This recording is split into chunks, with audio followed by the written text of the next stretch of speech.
اللہ قرآن میں کہہ رہا کہ 6 یوم میں 6 days میں میں نے زمین اور آسمان کو پیدا کیا، اور زمین اور آسمان کے درمیان میں جتنی نعمتیں جتنی مخلوق ہے ان سب کو ہم نے 6 دن میں پیدا کیا۔ انہیں زمین کو بچھایا، چاند اور سورج کو خلق کیا، آسمان میں اس کی ڈیٹیل میں نہیں جاتا۔ اس کے بعد ساری جو دونوں کے بیچ میں نعمتیں ہیں وہ ساری اللہ کہتا ہے کہ ہم نے 6 دن میں، قرآن میں کہتا ہے کہ ہم نے 6 days لیے اور 6 days میں اس کو پیدا کر دیا۔ یہ زمین جو سٹارٹ ہوئی بننا، جب سٹارٹ ہوئی بننا کیا مطلب؟ اللہ نے نیت کی، کن فیکون کا مالک ہے، اس نے ارادہ کیا۔ نیت کیا کرتا؟ وہ ارادہ کیا۔ ارادہ کرنا جو پہلی جو زمین کو بچھایا گیا وہ مکے سے بچھایا گیا۔ اس لیے اگر آپ پوری دنیا کو دیکھیں گے، گلوب میں دیکھیں گے، مکہ وہ سینٹر پوائنٹ، وہاں سے اللہ نے زمین کو بچھایا۔ اور یہ اتنی بڑی زمین، دیکھیے ایک بات میں آپ کو اور بول دوں، اگر ہم اپنی نیکڈ آئی سے دیکھ رہے ہیں تو بہت تھوڑی چھوٹی سی دنیا ہے، ایسا نہیں، بہت بڑی ہے کہ جہاں پہ آج تک کوئی ڈسکور نہیں کر سکا۔ جیسے پلانٹس ہیں، ستارے، اتنے پلانٹس رہے کہ آج سے 50 سال پہلے لوگوں کو معلوم نہیں ہوتا، لوگ سمجھ رہے تھے بس اتنے ہی۔ لیکن اگر آج آپ گوگل کرو، اسپیس میں جاؤ، تو بلینز کی تعداد میں جو ہے ستارے آپ کو آسمان پہ نظر آئیں گے۔ مسلسل اس پہ ریسرچ ہو رہا کہ کتنے ہیں۔ اب پتہ چلا کہ اللہ کہتا میں رب العالمین ہوں، میں عالمین کا رب ہوں۔ اور اللہ کے رسول کے لیے کہا وَمَا أَرْسَلْنَاكَ إِلَّا رَحْمَةً لِلْعَالَمِينَ، جیسے میں عالمین کا رب ہوں تم بھی عالمین کے لیے رحمت ہے۔ یہ دو کا رسول کا انٹروڈکشن، یا میری مظلوم بیوی کا انٹروڈکشن کرا تو کہا تم سیدۃ النساء العالمین ہو، تم عالمین کی عورتوں کی سردار۔ تو دوستو یہ عالمین جو ہے اس کو کوئی ڈسکرائب نہیں کر سکتا، اس کو کوئی سمجھا نہیں سکتا کہ کتنے عالم ہیں۔ یہ وہی بتا سکتا کہ جس کے سامنے یہ خلق ہوئے، یا وہ کہ جس نے اس کو خلق کیا۔ آپ اور ہم نہیں بتا سکتے کہ کتنے عالم اللہ نے بنائے۔ تو بہرحال ایک میں ہسٹری آپ کو بتا رہا کہ کیا چیز، تو مکے سے سٹارٹ ہوا، زمین بچھنا مکے سے سٹارٹ ہوا، اور 6 دن میں یہ پورا زمین اور آسمان کے اس پہ آیا۔ مکے میں خانہ کعبہ ہے، ہم لوگ کعبہ کو جاتے ہیں، اللہ ہم سب کو زیارت نصیب کرے۔ کعبے کی زیارت بہت بڑی زیارت ہے۔ اچھا، کعبہ ایک ایسی جگہ ہے، یہ اللہ کا گھر ہے۔ آج کعبہ جو بلڈنگ ہے کعبے کی، وہ نبی ابراہیم اور جناب اسماعیل اور جناب حاجرہ نے بنائی تھی، اس وجہ کی بلڈنگ۔ اس زمانے میں جیسی بھی اینٹ وینٹ کی بنی تھی۔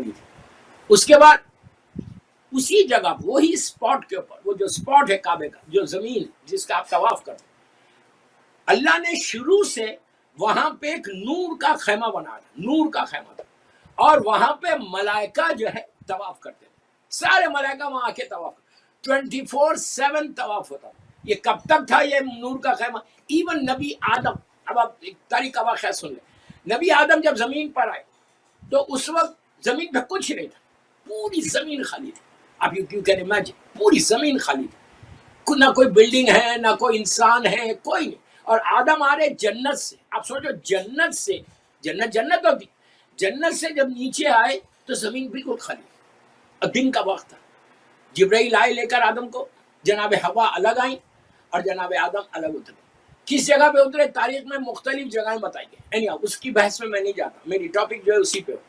نبی آدم نیچے آئے، نیچے آنے کے بعد 2 دن گزرا، پہلا دن نبی آدم نے زمین پہ گزارا، فرسٹ ڈے، آفٹرنون تھا۔ شام ہوتے ہوتے سورج ڈوبنے لگا۔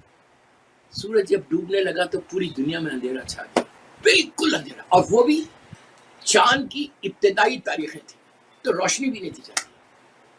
آپ یو کین امیجن کہ پوری دنیا میں نبی آدم اکیلے کھڑے ہوئے زمین پہ، اور پہلی رات ہے ان کی۔ یہاں سے لے کے جا کے پہلی رات ملاؤں آپ کو لہر، ہماری بھی پہلی رات اس دنیا سے تم جب جاؤ گے تو اندھیری رات ہوتی ہے تمہاری اپنی اپنی گریب میں۔ اس رات کی روشنی کے لیے اس دنیا سے لے کے جانا چراغ کو، اور وہ اپنی لہر میں روشن کرے۔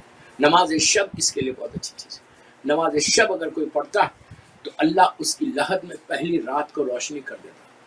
یہ ایک صلہ رحم کو، میں ایک ایک جملے میں آگے بڑھ، صلہ رحم، خاندان کے رشتہ داروں کے حق کو کوئی ادا کرتا ہے تو اللہ اس کی لہر میں روشنی کر دیتا ہے۔ یتیموں کا خیال کوئی کرتا ہے تو اللہ اس کی لہر میں پہلی رات کو روشنی کر دیتا ہے۔ صدقہ مسلسل اگر کوئی دیتا ہے تو اللہ پہلی رات کو اس کی لہر میں روشنی کرتا ہے۔ یہ ساری چیزیں ان کو ملتی جن کے دلوں میں ولایت امیر المومنین ہے۔ I'm very clear in my message۔ جو مولا کا چاہنے والا ہے اسی کے بارے۔ تو آدم کی پہلی رات، رات بھر روتے رہے، گریا کرتے،